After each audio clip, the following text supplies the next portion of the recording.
Hello, everybody, and welcome to Review&A. I am your host, Dillon Harris, and this is a new thing I wanted to try out. Basically, we're going to be reviewing a movie every week, and I'm going to be asking 5 questions, and my guest is going to be asking me 5 questions, and yeah, it's going to be a bit of fun. So, my first guest today is Kyle Moss. Say hello to people, Kyle. Hey, how's it going, guys? This is my first time ever doing this. We totally didn't record and mess up No, immediately. no, absolutely not. Happened. It didn't. So, would you like to tell people a little bit something about yourself, Kyle? Yeah, I'm wearing a yellow jumper. Cool. I'm kind of chubby. I've got blue glasses. And sometimes I do movies and acting and shit. And that's my whole deal. Movies and acting. Okay, so keep your eyes out for Kyle in the future. Yeah. Yeah. Keep your eyes peeled for Hollywood, ladies and gentlemen. Do. Okay, so today we're going to be reviewing Kingsman: The Golden Circle. So I guess we're going to get right into it, really. I'm going to give a forewarning that this review does contain spoilers. So if you haven't seen the movie, you want to see the movie, just turn this off. Okay, so first question. Yeah, don't watch this, guys. Whoa. Okay, so first question I'm going to ask you the first question, Kyle, because you're my guest. So what did you think of Colin Firth's return? I thought it was a bit lackluster, like I said before in the previous recording. I felt like he was kind of underutilized. You disagreed. Yeah, no, I didn't think he was underutilized. I think he was used to a good degree. Probably, I think he's in it just once he's in the first Kingsman movie, really. But my problem, as I said to you, was I don't like that they didn't keep... I think they should have kept his death a secret. Or sorry, they should have kept his comeback a secret. And I know that the director, Matthew Vaughn, wanted to do this, but the studio insisted on advertising him because they felt like people wouldn't go see the movie if one of the biggest characters wasn't going to be in it. So they wanted to let people know that he was. So we had to be spoiled to know that he is in the movie indeed. We saw posters of, him wearing his eye patch and stuff like that. And because of that, I don't know, even though he's in it a lot, I was still underwhelmed by, I don't know, the character generally in the movie. We mentioned in our previous recording that the butterfly thing is overused in the movie. It falls a little short. And I think the problem with the studio using him as advertisement is it kind of like invites you to think that it's going to be the same dynamic that they had. Oh, before. yes, absolutely. But it's kind of completely different. It is very different. Put it on its heels. It's a completely different movie from the first one. It is. Like they do revisit a lot of themes and they play around with a lot of the same stuff. But it's a really different movie from the first one. Yeah, So, in a few ways. Yeah, when you say revisiting themes, one of my biggest gripes is that it goes back to the first movie way too much. I think it calls back the first movie way too much. Like there's one particular scene at the beginning where they're showing footage of the head exploding scene in the first Kingsman movie, and Taron Egerton, Eggsy, goes like, "Oh, that was fucking spectacular," or something like that.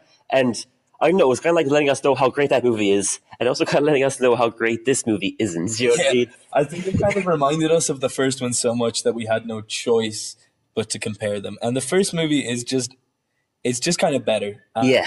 This isn't a bad movie by any means, but I mean, certainly the first one is just spectacular. Like, I think that scene is kind of needless, where they're talking about the head scene. Yeah, it just felt like too much of a throwback. Yeah, I did like a few of the throwbacks. I felt like the manners maketh the man one. Oh, when Pedro Pascal's character recreates, the remake of that scene was honestly thrilling and as breathtaking as the first one, I think. I totally agree. Yeah, no, definitely. Have you your first question for me? I do. What did you think of Pedro Pascal's mustache in this film? Is that actually a question? That's my question. I thought I have no gripes Pedro Pascal's mustache. Because I really enjoyed it, personally. Yeah. I was actually wicked surprised to find out that it was actually Pedro Pascal. Yeah, I remember you being like, that dude looked like Pedro Pascal. I was like, and it was. It was Pedro Pascal. No, it was cool. I like his character. I like Whiskey. I like his interpretation. My main thing with the movie, and I think, or with his character, and this isn't confirmed, but I feel like he's written it because Channing Tatum couldn't commit to the project. I feel like that makes a lot of sense. I feel like he's kind of there, and I felt like his motives were a little weird as well. Yeah, absolutely. He's one of those characters in the film that you can tell is kind of, when you understand his backstory and stuff, he's kind of there for commentary's sake. Yes, like his backstory and stuff like that, where he's like, I hate drugs because my wife died from drugs, so everybody who does drugs needs to die. And I was like, exactly. I get it, but also chill. Yeah, chill, exactly. No, but so what happens in this movie is we're introduced to Channing Tatum's character, thinking that he's going to be a big part of the movie. He's advertised a lot. He's in all of the advertisement material.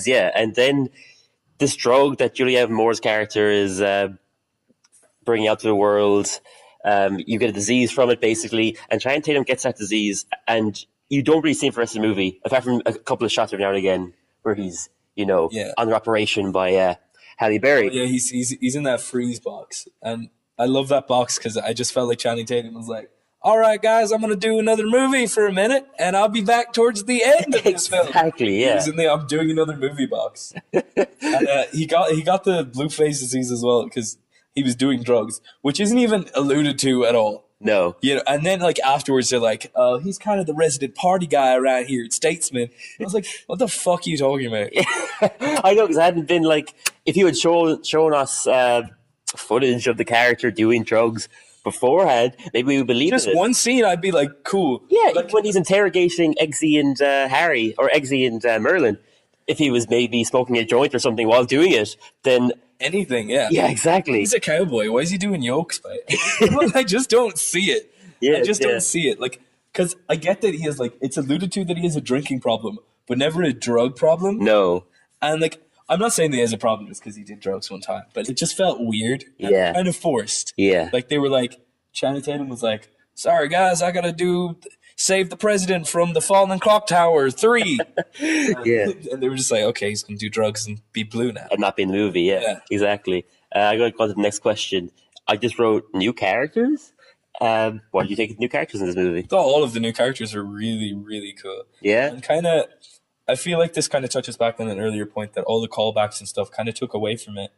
Because I feel like a lot of these new characters could have been explored in really cool ways. They had great potential, yeah. Jeff Bridges' character, that could have been really, really fucking cool. Could have. I love Jeff Bridges, yeah. Yeah. But honestly, he just wasn't used, really. Not really at all, He was used like 3 or 4 times, and every time he was in there, he kind of stole the scene. Mm-hmm. I agree, yeah. And he should have been in it more. Absolutely. Because we never understand his motives, ever. No, because he's barely in it. Yeah, he's not explained as a character. He's just kind of a cool guy, and he feels like a very two-dimensional character that could have been explored more. Yeah, no, absolutely. I think Jeff Bridges is a great character actor, and he was one of the biggest new characters for me that I was kind of hyped up about. I thought he was going to bring something cool to this universe. He's not an actor that I would expect to be in a Matthew Vaughn movie or a Kingsman movie. Yeah. And yeah, I think he has maybe 2 or 3 scenes in it altogether. And I would say 2 or 3, and then there's one at the end where he's in a giant whiskey bottle shaped building. Yeah, exactly. Just chilling. Just chilling. My opinion of the new characters is that they're all really good. I think all their interpretations of the characters are great. And, Jeff Bridges, Halle Berry, Channing Tatum, Pedro Pascal, but all of them just feel underused for me. I think that Merlin, Eggsy, and Harry have a great arc this movie, but the new people are just underused, to say the least. Yeah. I felt like they were kind of there just to be kind of a necessary evil. Yeah, exactly. Exist.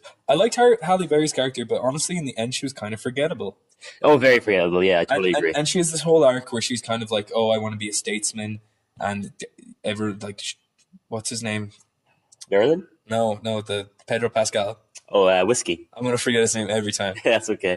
Whiskey just won't let her join the Statesman. And that's never explained either. No. I think he just hates women and drugs. Exactly. But at the end of it, then we find out that she is going to be joining the Statesman, taking over Whiskey's part because he ends up being a bad guy. But we have no reason to really care for her finally getting what she wanted. Yeah, it would have been a pretty cool arc. Yeah, exactly. We're ready to root for her for 1 minute. We're given no reason. It's mentioned that she would like to be part of it. That's it. And then at the end, we find out that she's in, but we have no reason to care.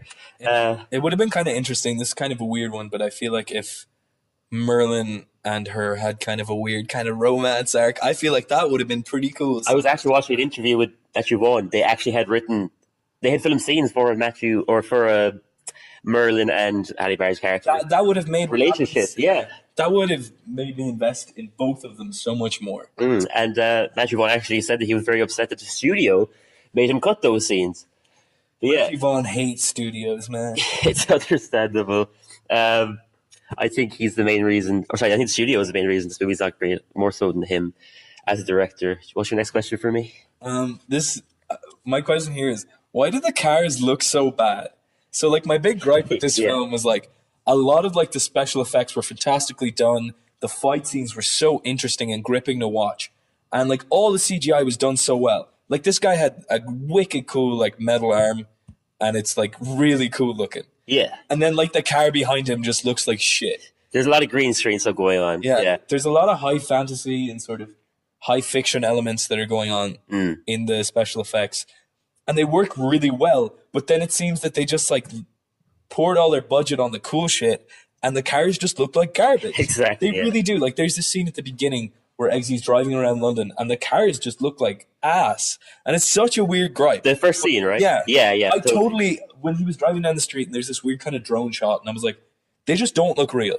No. Maybe it was like some kind of weird uncanny valley thing. Who knows? Yeah, I think it's kind of like they focused so hard on making the main stuff look cool that they kind of pushed the background stuff to the side, which sounds reasonable, but it's just so noticeable. It's really noticeable. Yeah. And like it could come out that they're actual cars, and I'm just a fucking idiot. But it looked like it was shot in the sound studio, and it was too obvious. It was definitely on a soundstage. 100%, yeah.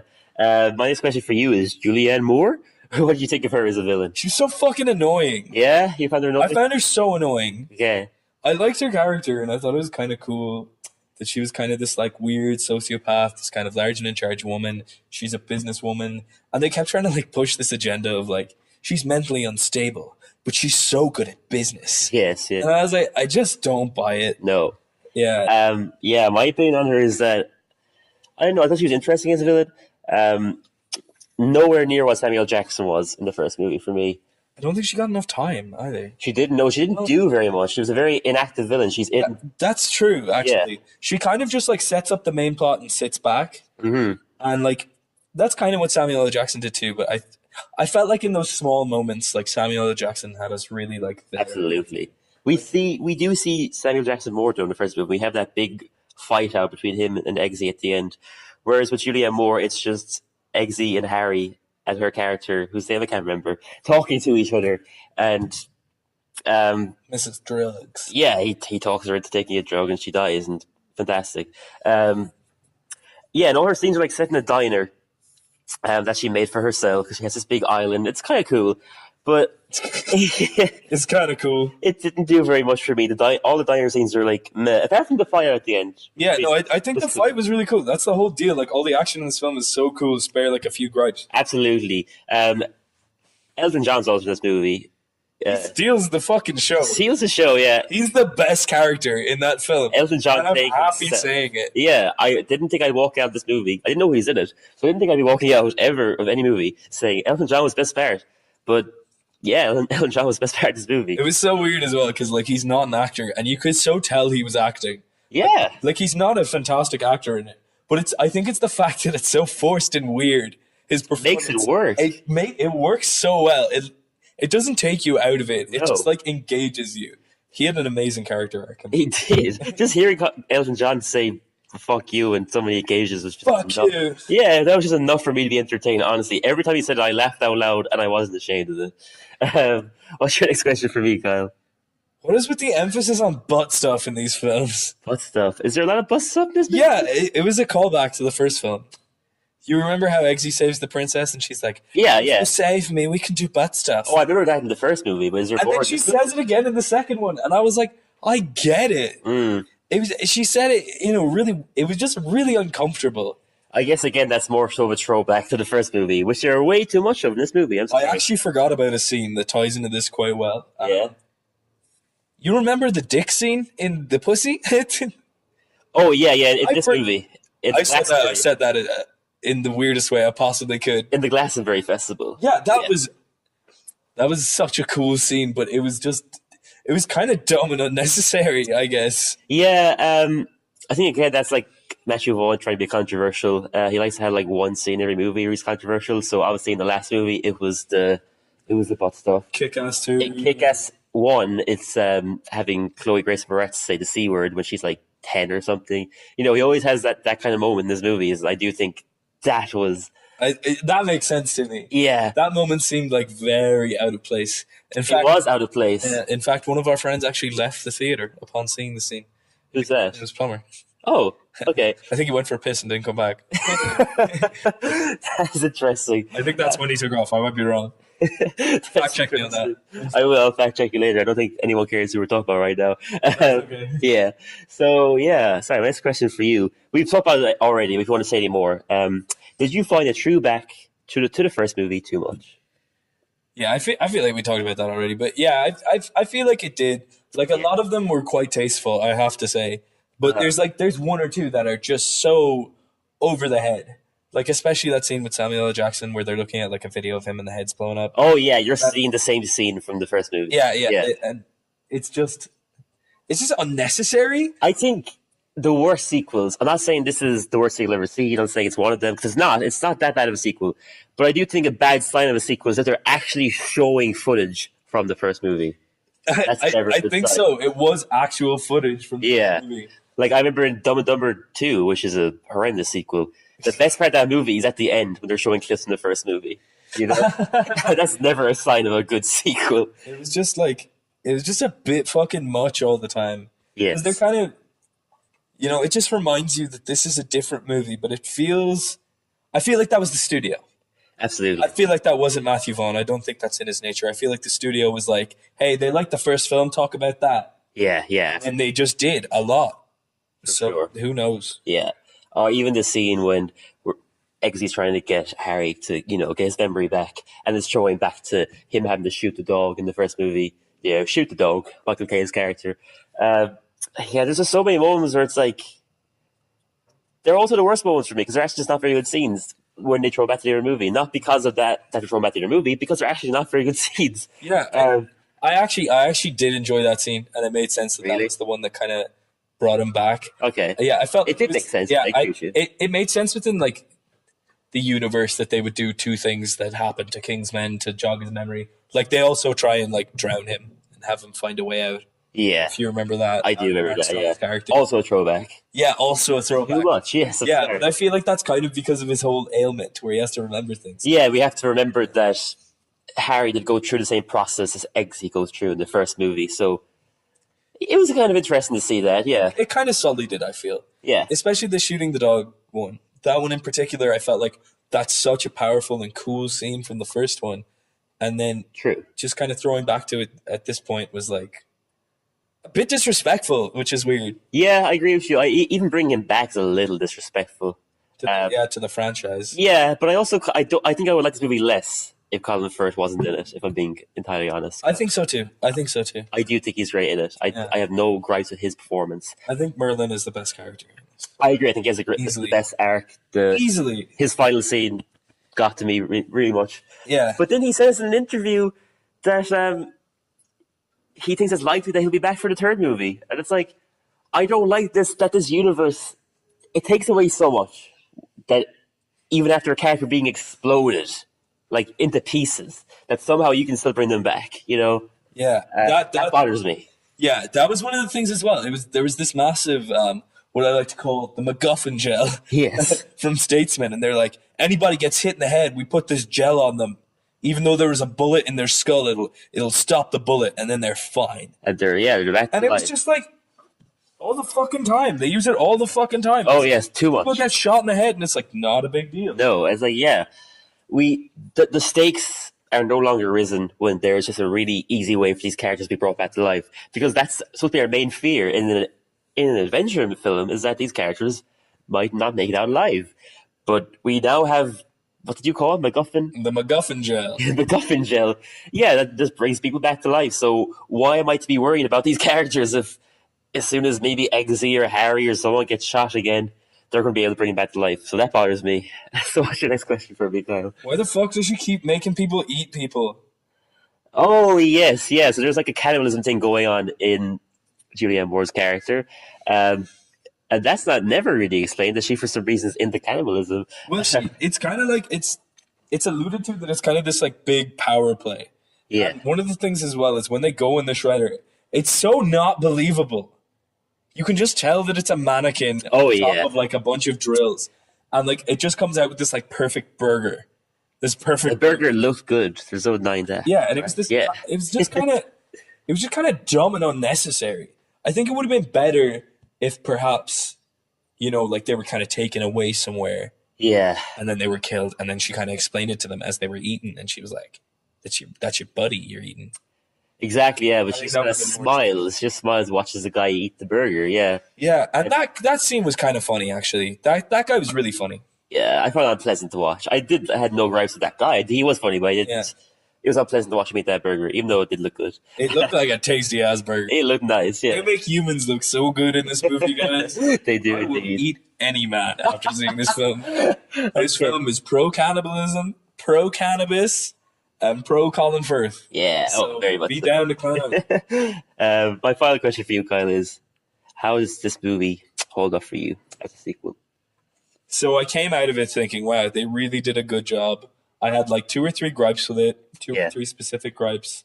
One of them was there was this really like unbelievable kind of surrealist visual of like all the people who do drugs. They're just in this stadium and people are just putting them in cages. Yes, yeah. And the president is like, oh, I don't care about people who do drugs. I don't care about them at all. And everyone's like, yeah. And then there's this like secretary lady there and she's like, actually, Mr. President, tons of people do drugs all the time and they're so cool. Yeah. And it just was like this really like heavy-handed agenda of just like legalize weed, I guess. Was Legalize everything. yeah, it was so weird.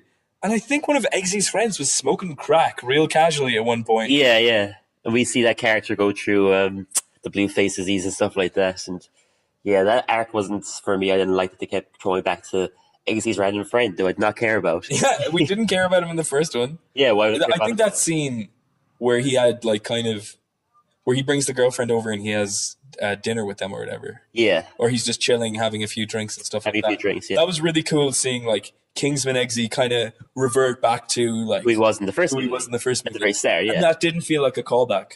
That felt No, that was just fine. It felt like a really comfortable and quite heartwarming scene. Yeah, it was nice though that he still had that life, that regular life.